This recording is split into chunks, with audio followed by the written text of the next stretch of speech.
Assalamualaikum warahmatullahi wabarakatuh.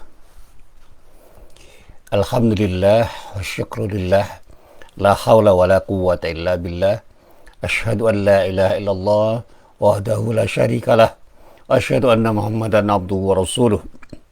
Allahumma salli wa sallim ala nabiyyina Muhammad wa ala alihi wa sahbihi wa man wala, amma ba'd.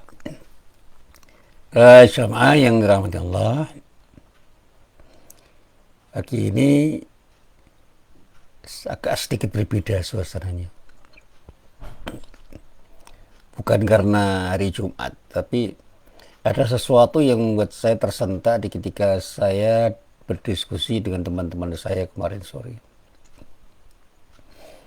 Banyak orang yang berbicara tentang sesuatu yang pada akhirnya melahirkan pujian dari banyak orang, karena orang bisa menampilkan dirinya sebagai orang yang layak dipuji. Tetapi ada sekian banyak orang yang layak dipuji, tetapi tidak pernah mendapatkan pujian karena dia gagal menampilkan diri sebagai orang yang menurut banyak orang, dalam persepsi banyak orang, memang tidak layak dipuji. Nah, dua kenyataan itu seringkali merupakan paradoks. Banyak orang yang memang baik dan tampilannya baik, sehingga ketika dipuji memang pantas. Tetapi tidak sedikit orang yang sebenarnya tidak pantas dipuji, tetapi karena dia bisa menampilkan diri dengan proyek pencitraan yang luar biasa, akhirnya baik dipuji orang, dan bahkan pujian orang itu jauh lebih tinggi, lebih banyak, lebih bernilai daripada pujian orang terhadap orang yang sesungguhnya layak dipuji.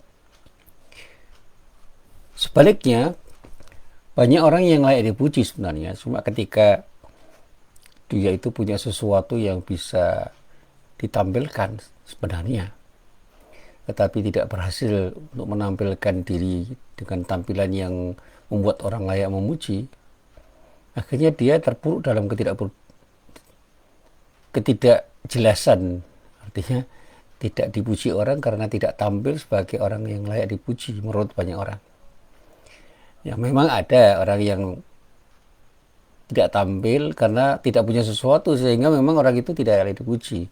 Nah, orang seperti itu memang wajar. Nah, seharusnya orang yang tidak layak dipuji karena tidak punya kelebihan itu segera sadar bahwa dia itu memang harus punya sesuatu yang pada saatnya, sesuatu yang bisa dia tampilkan, itu layak dipuji tanpa harus punya sikap riya. Demikian juga orang yang punya sifat-sifat terpuji yang layak dipuji, itu seharusnya berkaca diri dan mencoba untuk berhati-hati. Jangan sampai pujian itu mengakibatkan dia tersanjung sehingga muncul sikap riya, sehingga tindakannya yang kemudian melahirkan pujian itu mengakibatkan dia kehilangan ikhlasan untuk beribadah kepada Allah.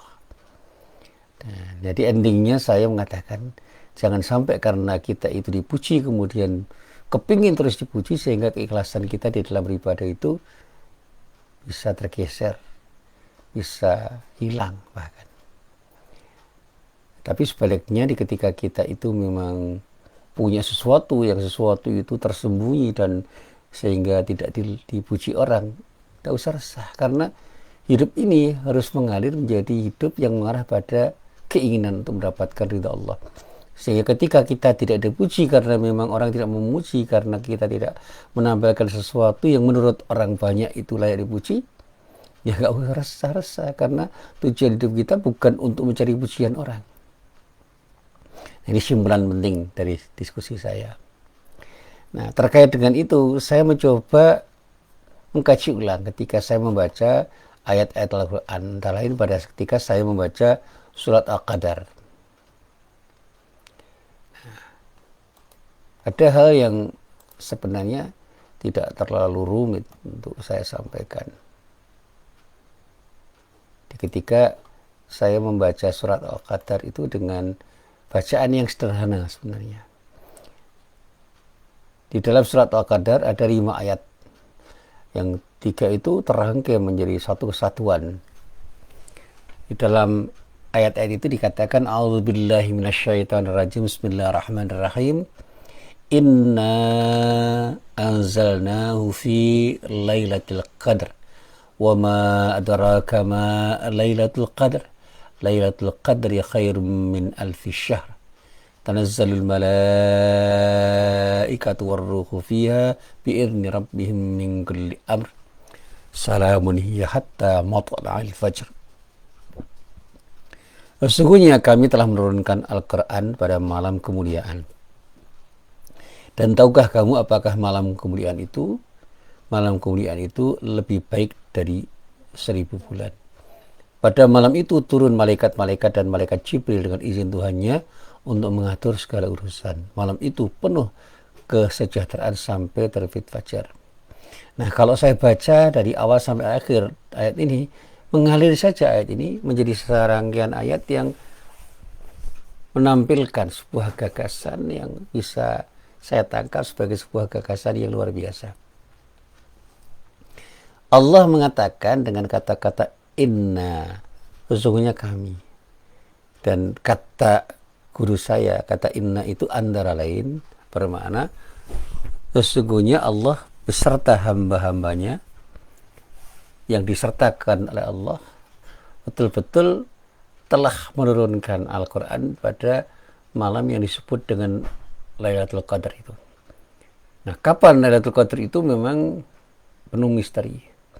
Tapi kata para ulama tafsir, memang pada malam itu Al-Quran diturunkan dari Lauhul Mahfudz ke Baitul Izzah. Untuk kemudian nanti pada saatnya diturunkan secara berangsur-angsur kepada Nabi Muhammad SAW. Jadi kalau dalam kajian tafsir, Lailatul Qadar itu bukan malam di mana Al-Quran itu diturunkan oleh Allah dalam pewahyuan yang terjadi pada ketika malaikat Jibril bertemu dengan Nabi Muhammad di Gua Hira. Menurut para tafsir begitu. Saya tidak ingin memperdebatkan hal ini, tetapi ada hal yang menurut saya lebih penting untuk kita paham, bahwa ada serangkaian firman Allah yang oleh Allah diturunkan menjadi sesuatu yang pada saatnya akan menjadi syariat yang harus kita jalani sebagai bagian dari sesuatu yang tidak mungkin kita abaikan. Sejumlah aturan yang pada saatnya bisa memandu kita untuk bisa membuat kita itu menjadi orang yang punya potensi untuk mendapatkan kebahagiaan duniawi dan ukhrawi. Apa aturan Allah yang ada di dalam Al-Quran itu? Kenapa kemudian dikatakan Lailatul Qadar itu menjadi sesuatu yang mulia? Dikatakan wa ma adraka ma Lailatul Qadr, Lailatul Qadri khairum min alfi syahr. Nilai Lailatul Qadar itu lebih tinggi daripada 1000 bulan. Saya mencoba untuk menelaah dari beberapa kitab tafsir yang di dalam kitab tafsir itu menjelaskan arti 1000 bulan. Nah, kata 1000 bulan itu bermakna menjadi sesuatu yang punya arti ketika dibandingkan dengan apa yang dilakukan orang. Ada sebuah riwayat dari Ibnu Hatim yang saya coba untuk saya kutip dari kitab Asbabun Nuzul yang ditulis oleh Al-Wahidi tentang sesuatu yang disebut sebagai riwayat dari Mujahid, seorang tabi'in, seorang dari tabi'in yang menjadi mufassir yang handal, yang telah menceritakan bahwa Rasulullah SAW itu pernah bercerita tentang seorang laki-laki dari kalangan Bani Israel, yaitu seorang pejuang, dan bahkan dikatakan berlama-lama berjihad di jalan Allah sehingga banyak orang takjub terhadap orang itu. Ternyata kata Rasulullah, apa yang dilakukan oleh seorang laki-laki dari kalangan Bani Israel itu belum sebanding dengan apa yang dilakukan oleh orang Islam ketika beramal soleh di malam di mana Al-Quran diturunkan. Jadi pada malam itu amalan yang disebut amal soleh yang dikerjakan manusia itu nilainya jauh lebih tinggi daripada amalan yang dikerjakan oleh seorang laki-laki di kalangan Bani Israel yang menjadi mujahid sepanjang masa. Artinya apa di sini? Ada sesuatu yang luar biasa. Nah, cuma ketika kita itu memahami Lailatul Qadar itu hanya dengan pemahaman yang parsial, seolah-olah kita itu hanya diminta untuk beramal pada malam itu. Padahal nilai Lailatul Qadar itu bukan di ketika kita beramal lalu kita diam. Tetapi bagaimana amalan kita itu menjadi amalan yang akhirnya melahirkan karakter bagi diri kita, di mana apa yang kita kerjakan itu kita kerjakan dengan ikhlas karena Allah, yang kemudian terbangun menjadi kebiasaan kita dan pada saatnya akan menjadi sesuatu yang menyejarah dalam kehidupan kita. Kita menjadi orang yang sadar untuk beramal saleh, sadar untuk meninggalkan kemaksiatan, lalu pada saatnya apa yang kita lakukan itu menjadi bagian dari karakter kita, dan pada saat kita menjadi orang saleh, disitulah ada nilai yang jauh lebih bernilai daripada orang yang berjihad selamanya di jalan Allah. Dan itulah yang selalu saya coba untuk saya pahami. Nah, maksud beramal soleh pada malam yang disebut Lailatul Qadar itu dikatakan jauh lebih baik dari apa yang dilakukan oleh seorang laki-laki yang menjandang senjatanya selama dia itu punya kesempatan. Yang dikatakan dalam rangka berjihad, dia bahkan dikatakan 1000 bulan berada di jalan Allah. Itu nilainya lebih tinggi. Artinya apa? Kita dibandingkan dengan orang itu lebih tinggi nilainya kalau mampu beramal soleh. Diceritakan bahwa di kalangan Bani Israel terdapat seorang laki-laki yang memang punya amalan seperti itu. Bahkan ada seorang laki-laki yang setiap malam itu melaksanakan qiyamul lail hingga pagi hari. Di siang harinya berjihad di jalan Allah hingga sore harinya. Hal itu dilakukan dengan dalam kata 1000 bulan, itu artinya terus menerus. Allah kemudian mengatakan Lailatul Qadar khairun min alfi syahr. Malam kemuliaan atau Lailatul Qadar itu lebih baik daripada 1000 bulan. Maksudnya ketika kita beramal soleh pada malam di mana Allah menurunkan Al-Quran itu, pahalanya jauh lebih baik dan lebih besar dibandingkan amalan yang dilakukan oleh seorang laki-laki dari Bani Israel itu. Nah, para jamaah yang dirahmati Allah, saya kemudian mencoba untuk menelusuri apa yang dikatakan Allah dengan kata-kata inna anzalnahu fi Lailatul Qadar, yang ternyata memang dalam kajian saya pernah berkesimpulan bahwa malam itulah malam yang penuh kemuliaan, malam yang penuh kebesaran, malam di mana malam itu kita diberi sesuatu yang luar biasa. Dan pada saatnya ketika kita beramal soleh pada malam itu, kita akan mendapatkan nilai kebaikan kita yang jauh lebih baik daripada kebaikan yang dilakukan oleh semua orang. Nah, bahkan kemudian dikatakan tanazzalul malaikatu warruh fiha bi'idzni rabbihim min kulli amr. Pada waktu itu turun malaikat dan juga Jibril dengan izin Tuhan, dengan izin Allah untuk mengurusi semua persoalan itu. Dikatakan bahwa pada malam itu dengan izin Allah malaikat dan Jibril turun untuk melakukan tindakan yang memang didesain oleh Allah, yang pada saatnya dikatakan salamun hiya hatta matla'il fajr. Malam itu penuh dengan kesejahteraan, dan pada saatnya dikatakan malam itu dinamakan sebagai malam yang penuh dengan kemanfaatan. Malam itu dikatakan sebagai malam yang penuh dengan kesejahteraan, karena pada malam itu malaikat banyak mengucapkan salam, dan salamnya malaikat itu adalah sebuah ucapan yang berarti doa, sehingga setiap orang yang didoakan malaikat itu menjadi orang yang pada akhirnya berpotensi untuk mendapatkan sesuatu yang terbaik dari Allah Subhanahu wa Ta'ala. Nah, para jamaah yang dirahmati Allah, pada saat Ramadan banyak orang yang berbondong-bondong untuk beriktikaf. Itu dalam rangka untuk beramal soleh. Iktikafnya sendiri diam di masjid, tetapi pada saat orang beriktikaf, dia bertadabbur, merenungkan apa yang ada di dalam ayat-ayat Al-Quran, dan kemudian juga bisa bertadabbur terhadap realitas kehidupan yang pada saatnya akan melahirkan sesuatu yang luar biasa ketika kita bertadabbur dalam rangka untuk mengingat Allah.